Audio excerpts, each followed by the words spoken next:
तो दोस्तों पिछले वीडियो में आप लोगों ने ये समझा था कि जेन फॉस्टर वर्दी कैसे हो सकती है और थॉर की नई पावर क्या होगी। लेकिन आज की इस वीडियो में मैं डिस्कस करूंगा कि गॉड द गॉड बुचर की बैक स्टोरी क्या है और वो यहाँ पे ऐसे उसके पास पावर कहाँ से ही ऑल ब्लैक नक्कल शॉट से कितना ज़्यादा पावरफुल हो सकता है और आगे जाके उसकी वजह से थॉर कैसे अनवर्दी होता है।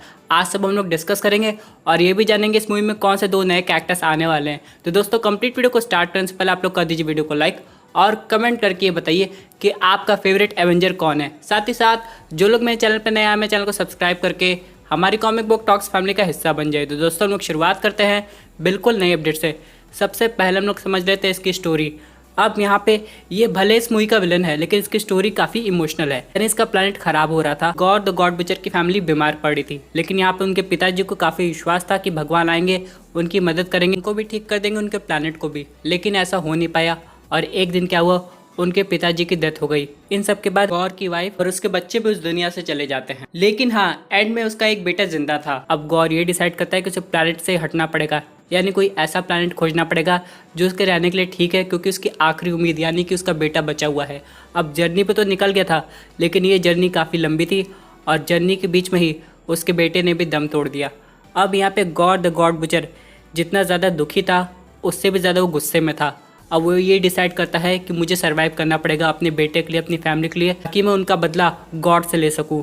लेकिन अचानक उसके साथ कुछ ऐसा होता है जो वो कभी नहीं सोचा था। रास्ते में उसे डेमी गॉड दिखाई देता है जो कि काफ़ी ख़राब हालत में था। वो गॉड द गॉड बुचर को बुलाता है। गॉड उससे पूछता भी कि तुम हो कौन, तो बताता है मैं भगवान हूँ और इस हिसाब से तुम्हें मेरी मदद करनी पड़ेगी। इतना सुन के गॉड काफ़ी गुस्से में आ जाता है और उस गॉड को ख़त्म कर देता है। और ऐसा करने के बाद उसे ये रियलाइज़ होता है कि हाँ, इनको भी ख़त्म किया जा सकता है, यानी ये मॉर्टल बीइंग है, इमॉर्टल तो हो ही नहीं सकते। अब यहाँ पे दोस्तों कुछ सिचुएशन चेंज हो सकती है।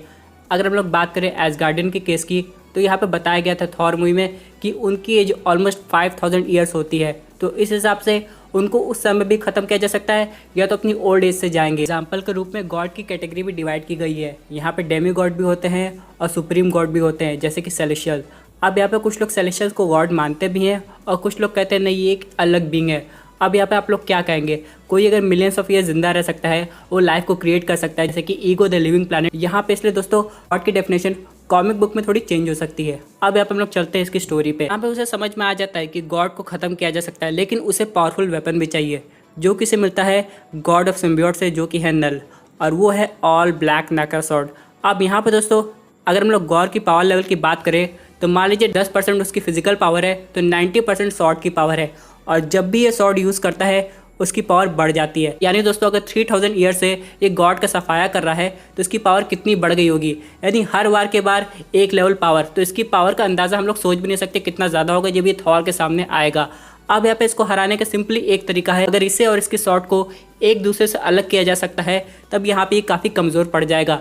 लेकिन ऐसा करना ऑलमोस्ट इम्पॉसिबल है कि ये और शॉट की जो बॉन्डिंग है वो ऑलमोस्ट मॉलिकुलर लेवल तक है। अब आप लोग सोच रहे होंगे इसमें क्या है, थॉर अपना स्ट्रॉन्ग ब्रेकर उठाएगा और उसके हाथ को अलग कर देगा जिससे ये कमज़ोर पड़ जाएगा और थॉर इसका एंड कर सकता है। तो दोस्तों ये इतना आसान नहीं है। एक बार क्या होता है, इसके सामने यंग थॉर से हुआ था और ऐसा किया भी उसने, लेकिन बाद में जो स्वॉर्ड है उसमें भी इसकी कॉन्शियसनेस थी और जाकर स्वॉर्ड वापस इससे बाइंड हो गई थी।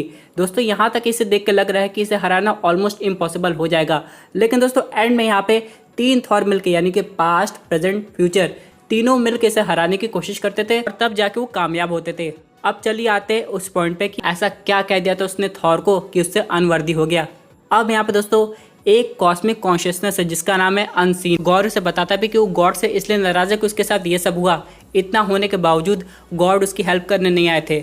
और यहाँ पे थॉर कहता है ऐसा हो ही नहीं सकता, गॉड हर एक मॉर्टल बीइंग की हेल्प करते हैं, उन्हें बचाते हैं। और यहाँ पे वो कॉस्मिक कॉन्शियसनेस जो कि निक फ्यूरी के थ्रू थॉर से बात करी थी वो बताती कि हाँ, गॉड सही कह रहा है। इतना सुनने के बाद थॉर का कॉन्फिडेंस लेवल इतना कम हो जाता है कि अपने आप वो अनवर्दी हो जाता है, जिसकी वजह से वो म्योनिर उड़ के जेन फॉस्टर के पास चला जाता है और इस तरह हम लोग को मिलती है अनवर्दी थॉर की स्टोरी लाइन। यहाँ पे दोस्तों थॉर 4 मूवी में भी यही हो रहा है, यानी दोस्तों अनवर्दी थॉर की कॉमिक से ये स्टोरी अडॉप्ट की जा रही है। तो इसका क्या मतलब है? क्या हम लोग को थॉर अनवर्दी होता हुआ दिखाई देगा? क्या थॉर को लगेगा कि एग्जैक्टली गॉड ही रिस्पॉन्सिबल है ये सब के लिए?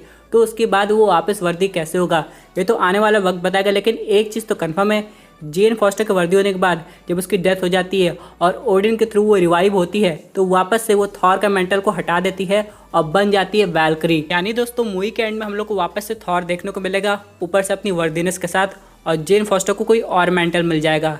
लेकिन दोस्तों इन सब के अलावा आपके पास अभी भी एक क्वेश्चन होगा, क्या बेटर एबल इस मूवी में आ रहा है कि नहीं। तो यहाँ पर दोस्तों इसका आंसर है सिर्फ के पास।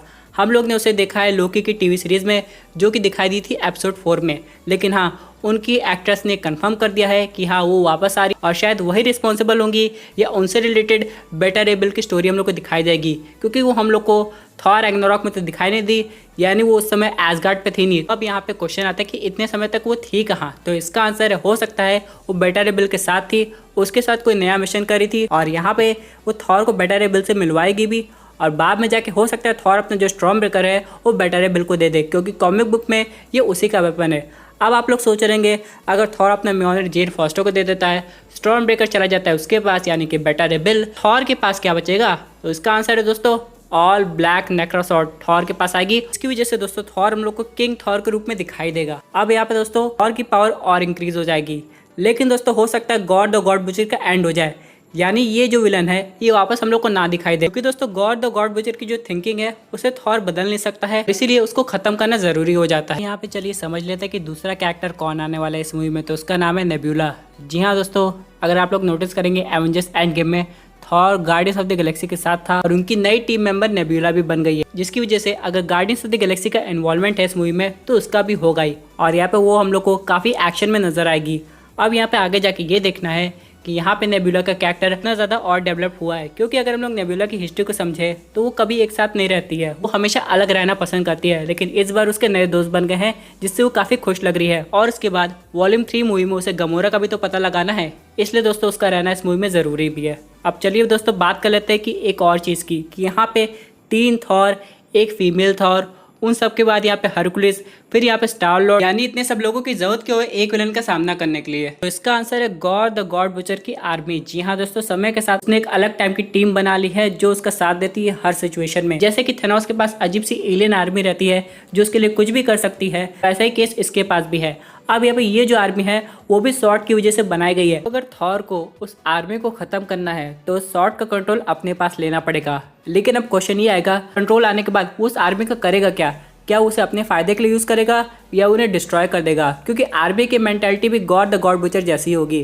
लेकिन आगे जाके ये देखना, जब थॉर के पास एक्चुअली में नेक्रोसॉर्ड आ जाएगी तो वो गैलेक्टस का सामना कब और कैसे करेगा, उसके लिए हम लोग को थोड़ा और वेट करना पड़ेगा और देखना पड़ेगा एवेंजर 5 मूवी कब आती है, क्योंकि उसी मूवी में हम लोग को थॉर का और बेटर वर्जन दिखाई दे सकता है। दोस्तों ये थी एक अमेजिंग अपडेट जो कि रिलेटेड थी थॉर 4 के विलन से। आई होप आपको ये वीडियो पसंद आई होगी। बस आपकी क्या व्यूज उस पर्टिकुलर टॉपिक पे, अपने व्यूज जरूर कमेंट कीजिए। दोस्तों अगर आप ऐसे सुपर हीरो कंटेंट एंजॉय करना चाहते हैं तो हमारे चैनल को सब्सक्राइब करके हमारे सुपर हीरो फैमिली का हिस्सा बन जाएगा।